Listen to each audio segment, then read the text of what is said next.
অসম চৰকাৰৰ বিশেষভাৱে মহিলা আৰু শিশু বিকাশ বিভাগৰ অধীনত তথা জিলা প্ৰশাসনৰ উদ্যোগত আমি নাৰী নিৰ্যাতনৰ বিৰুদ্ধে আৰু বাল্য বিবাহ মুক্ত ভাৰত অভিযান গঢ়াৰ প্ৰয়াসৰে অসম চৰকাৰৰ নিৰ্দেশনা অনুযায়ী 16 দিনীয়া কাৰ্যসূচীৰে সমগ্ৰ দৰং জিলাত আমি জনসজাগতামূলক সভা আহ্বান কৰি আহিছোঁ আৰু সেই সভাৰ সৈতে সংগতি ৰাখি আজিও আমি চিপাঝাৰ সংহতি উন্নয়ন প্ৰকল্পৰ অধীনত চানোৱাৰা উচ্চতৰ মাধ্যমিক বিদ্যালয়ৰ এই ছাত্ৰ ছাত্ৰীৰ লগতে বিভিন্ন বিভাগৰ প্ৰতিনিধিবৰ্গৰ উপৰিও স্থানীয় PRI মেম্বাৰ আৰু অন্যান্য স্থানীয় মহিলাসকলক লৈ আমি বাল্য বিবাহ মুক্ত আৰু নাৰী নিৰ্যাতনৰ সম্পৰ্কে জনসাধাৰণক সজাগ আৰু সচেতন কৰাৰ প্ৰয়াসেৰে আজি আলোচনা চক্ৰ এটা আহ্বান কৰিছোঁ।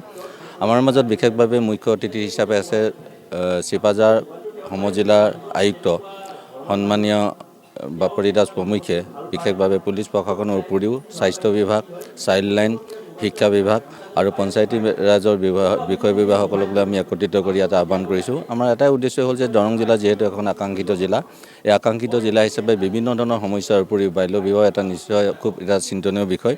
গতিকে নাৰী নিৰ্যাতন আৰু বাল্য বিবাহ প্ৰতিৰোধ কৰাৰ প্ৰয়াসৰে আমি বিশেষভাৱে উচ্চতৰ মাধ্যমিক বিদ্যালয়ৰ ছাত্ৰ ছাত্ৰীসকলক সাঙুৰি লোৱা এটা মুখ্য উদ্দেশ্য হ'ল, কাৰণ তেখেতসকলে বিশেষভাৱে এই ক্ষেত্ৰত আক্ৰান্ত হোৱাৰ ভালনাৰেবিলিটি থাকে। গতিকে এইখিনিক আমি নিৰ্মূল কৰি তেওঁলোকৰ মাজত এটা সচেতনতা সৃষ্টি কৰাৰ প্ৰয়াস কৰিছোঁ, যাতে দৰং জিলাৰ বিশেষভাৱে চিপাঝাৰ সমজিলাৰ যিখিনি এৰিয়া আছে এই জিলাত বাল্য বিবাহৰ ক্ষেত্ৰত কুপ্ৰভাৱ যাতে সমাজৰ ওপৰত নপৰে। মানে আমি আশা ৰাখিছোঁ আজি সভাৰ যোগেদি যিহেতু বিভিন্ন বিভাগৰ ফালৰ পৰা ৰিচোৰ্চ পাৰ্চন আহিছে, পুলিচৰ ফালৰ পৰা হওক, ঠিক তেনেকৈ এডুকেশ্যন ডিপাৰ্টমেণ্টৰ, হেল্থ ডিপাৰ্টমেণ্টৰ উপৰিও DCPৰ ফালৰ পৰা আহিছে। আমি আশা ৰাখিছোঁ যে আজি সভাৰ যোগেদি জনসাধাৰণৰ মাজত এটা বাৰ্তা যাব, যাতে কেনেকৈ আমি বাল্য বিবাহ আৰু বিশেষভাৱে নাৰী নিৰ্যাতনৰ ঘটনা হ্ৰাস কৰিব পাৰোঁ, আৰু সেই প্ৰয়াসৰে আমি বিশেষভাৱে আগভাগ কৰিছোঁ।